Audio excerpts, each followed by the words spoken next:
భారతదేశంలోకి మొట్టమొదటి electronic motor truck వచ్చేసింది.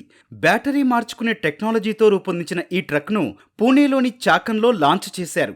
మహారాష్ట్ర ముఖ్యమంత్రి దేవేంద్ర ఫడ్నవీస్ గురువారం బ్లూ ఎనర్జీ ఫెసిలిటీలో ఈ ట్రక్ను నడిపి ఒక రౌండ్ కూడా వేశారు.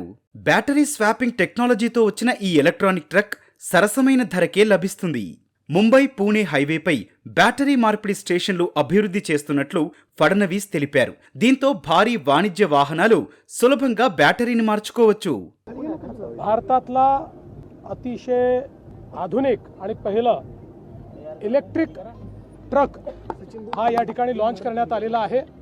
या ट्रकमध्ये बॅटरी स्वॅपिंग टेक्नॉलॉजी आहे. अतिशय किफायतशीर किमतीत हा ट्रक उपलब्ध आहे. ते प्रदूषण पूर्णपणे संपुष्टात येईल, आपलं परकीय चलन वाचेल आणि अतिशय एफिशियंट अशा प्रकारची सिस्टीम आपल्याला मिळेल.